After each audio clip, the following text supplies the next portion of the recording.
নমস্কার। যুক্তি তর্ক সঙ্গে অর্কয়ে আপনাদের স্বাগত। আপনাদের সঙ্গে আমি অর্কপ্রভ সরকার। অষ্টাদশ লোকসভার অধিবেশন শুরু হলো। 18 সংখ্যাটার গুরুত্ব অপরিসীম। প্রধানমন্ত্রীও বলেছেন 14 মিনিটের তার বক্তব্য সংবাদ মাধ্যমের কাছে, যে গীতাতে 18টা অধ্যায় আছে, পুরাণ এবং উপপুরাণের সংখ্যাও 18। 18 মানে 1 আর 8, 1 আর 8 যোগ করলে হয় 9। 9 হচ্ছে পূর্ণতার প্রতীক। আর 18 বছর বয়সেই আমাদের দেশের মানুষ ভোটাধিকার পায়, অর্থাৎ সব দিক থেকে 18 তাৎপর্যপূর্ণ। সুকান্তর ভাষায় এদেশের বুকে 18 আসুক নেমে। তৃতীয় এনডিএ সরকারের শপথের পরেও 2 সপ্তাহ কেটে গেছে। তার মধ্যে উল্লেখযোগ্য কিছু ঘটনা ঘটেছে। বাংলাদেশের প্রধানমন্ত্রী শেখ হাসিনা রাষ্ট্রীয় সফরে এসেছিলেন, তার সঙ্গে 10টি চুক্তি হয়েছে, কিছু চুক্তির পুনর্নবীকরণ হয়েছে। তার মধ্যে হচ্ছে ফারাক্কায় গঙ্গা জলের বিনিময় চুক্তি। 96 সালে জ্যোতিবাবু যখন মুখ্যমন্ত্রী তখন এই চুক্তি স্বাক্ষরিত হয়। সম্ভবত দেবেগৌড়া বা গুজরাল কেউ তখন প্রধানমন্ত্রী ছিলেন। তারপর 30 বছর পেরিয়ে গেছে, এখন চুক্তির পুনর্নবীকরণ হবে 2026 সালে। তাই চুক্তির পুনর্নবীকরণের প্রক্রিয়া শুরু হয়েছে। ভারত টেকনিক্যাল এক্সপার্ট টিম পাঠাবে এবং তিস্তাকে কেন্দ্র করে এক কর্মযজ্ঞ শুরু হচ্ছে। তিস্তার জল ধরে রাখা, তিস্তার উপর বাঁধ নির্মাণ, তাতে ভারতের বিনিয়োগ করার কথা। আবার রংপুরে ভারত আর একটা হাই কমিশনের অফিস তৈরি করছে। অর্থাৎ সব থেকে নিকট প্রতিবেশী বাংলাদেশের সঙ্গে সম্পর্কের আরো উন্নতি করতে দুপক্ষেরই তৎপরতা চোখে পড়ার মতো। শেখ হাসিনা জুলাই মাসে চীনে যাচ্ছেন। চীন তিস্তা মহাপ্রকল্পে বিনিয়োগ করতে আগ্রহী। ভারত জানিয়েছে তারা বিনিয়োগ করবে। শপথের অনুষ্ঠানেও শেখ হাসিনা অতিথি হিসাবে উপস্থিত ছিলেন।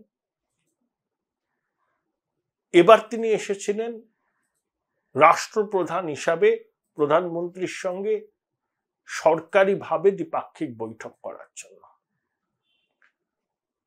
যারা ভারত বাংলাদেশের মধ্যে গঙ্গা চুক্তিকে কিউসেক সর্বস্ব পাটিগণিতের মধ্যেই রাখছেন, তাদের চিন্তা ভাবনা খুব প্যারোকিয়াল। আমি শুধু একটা কথা বলতে পারি যে এই চুক্তি দুদেশের কাছে গুরুত্বপূর্ণ। একথাও ঠিক যে গঙ্গার নাব্যতা হ্রাস পাচ্ছে, ড্রেজিং হচ্ছে না, প্রচুর পলি জমছে। গঙ্গার জলের ভাগ হওয়ার ফলে আমাদের দেশের অনেক জায়গায় সম্পত্তি চাষের ক্ষতি হচ্ছে।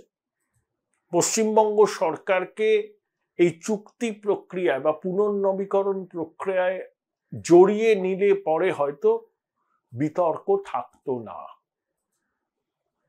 এবার আসি আজকে প্রতিবেদনের যে মূল বিষয়, থাম্বনেল। তৃণমূলের কিছু কাজকর্ম দেখে আপনি নিজে চমকে উঠবেন। কি সেই কাজকর্ম? 1, বাঁকুড়া থেকে জিতেছেন অরূপ চক্রবর্তী।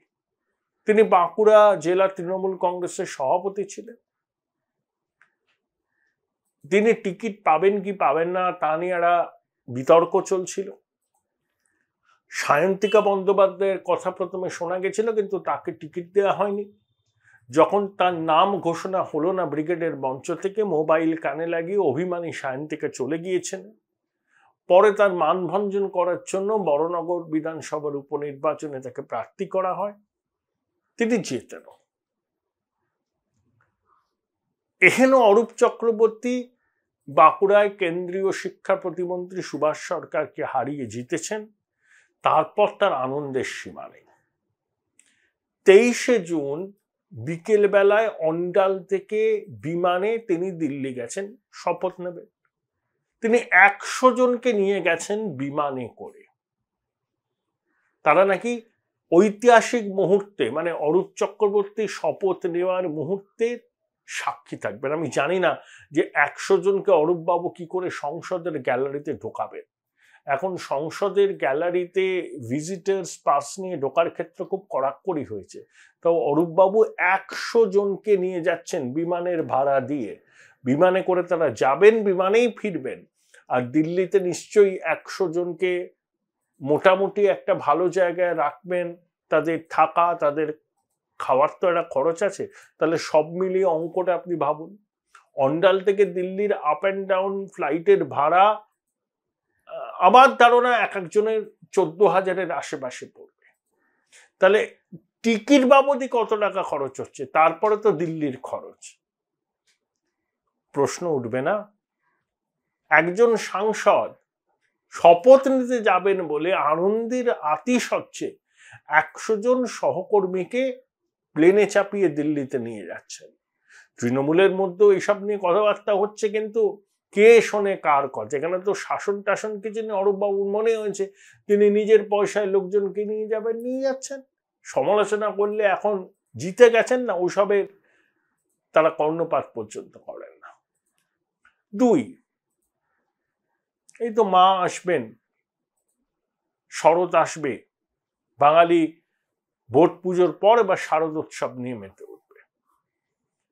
কলকাতা পুরসভা 14 নম্বর ওয়ার্ডে ওই 13-14, আমি সম্ভবত ওই খালের ধারে, ক্যানেল ইস্ট রোডই বলে, ওই তেলেঙ্গা বাগান ওইসব অঞ্চল থেকে আপনি যদি ভিতর দিয়ে ঢুকে যান দেখবেন ওখানে অনেক মৃৎশিল্পী স্টুডিও আছে। তাদের মধ্যে একজন তো প্রদীপ রুদ্রপাল, মোহনবাসী রুদ্রপালের ছেলে। ওখানে অনেক বড় বড় ঠাকুর তৈরি হয়। এগডালিয়া এভারগ্রিনের ঠাকুর ওখান থেকে যায়। সেখানে নাকি ঠাকুরের উচ্চতা পিছু স্থানীয় তৃণমূলের ছেলেরা তোলা চাইছে। অর্থাৎ প্রতিমা তৈরি করেন যারা শিল্পীরা, যারা মৃন্ময়ী মাতৃমূর্তির মধ্যে Chinmayi জগৎমাতাকে। Join Indian Institute of Hotel Management now. Right choice, right decision. আমাদের সামনে তুলে ধরেন, প্রাণ প্রতিষ্ঠা করেন মাতৃমূর্তিতে। তাদের কাছ থেকেও তোলা চাইছে শাসক দলের এক দল লোক। তো মানিকতলা বিধানসভার উপনির্বাচন, কুণাল ঘোষ যিনি দেখছেন, তিনি গিয়ে বলেছেন এরকম খবরাখবর আছে, বন্ধ করতে বলেছেন, নইলে পুলিশ ব্যবস্থা নেবে। ভাবুন একবার কোন পর্যায়ে গেছে যে মৃৎশিল্পীদের কাছ থেকেও প্রতিমার উচ্চতা অনুযায়ী এরা তোলা চাইছে। 3, 2 জন কাউন্সিলর, একজন নাম স্বরাজ, একজন নাম তারকেশ্বর, তারা কি কাণ্ড করেছে আপনারা জানেন।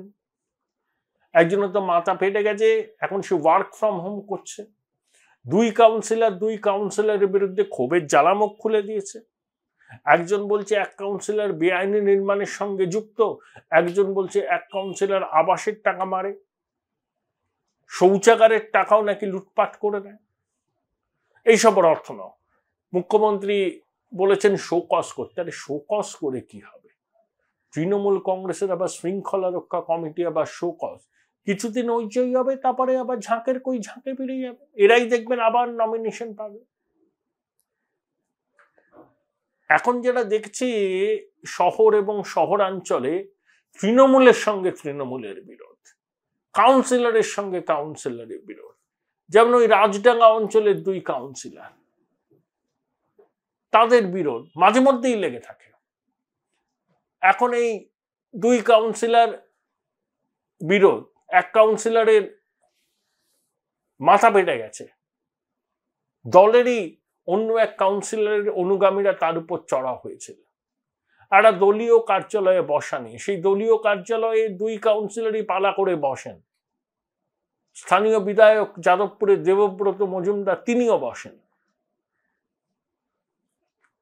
ফিরহাদ হাকিমকে সাংবাদিকরা জিজ্ঞেস করেছিল যে এসব তোলাবাজির ব্যাপার নিয়ে। ফিরহাদ হাকিম বলছে কাউন্সিলরদের তো তোলাবাজি করা কাজ নয়, আর তার সরকার তোলাবাজি বন্ধ করতে বদ্ধপরিকর। এইসব কথা ববিদা কেন বলেন? শতাব্দীর শ্রেষ্ঠ রসিকতা বললেও কম বলা হয়।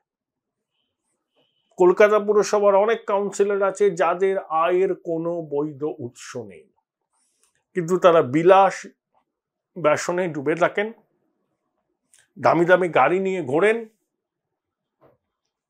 এমনও অভিযোগ আছে, ধরুন আপনি আপনার বাড়ি রিপেয়ার করবেন, সেই খবর কাউন্সিলরের অনুগামীরা পেলেই আপনার কাছে চলে আসবে। তারাই ঠিক করে দেবে কার কাছ থেকে আপনি বালি সিমেন্ট নেবেন, কাকে কাজের বরাদ দেবেন, সব তারা করবে। আপনার এখানে কোনো স্বাধীনতা নেই। আর আপনি যদি তাদের কথা না শোনেন, নানা রকম হ্যারাসমেন্টের মুখে পড়তে হবে।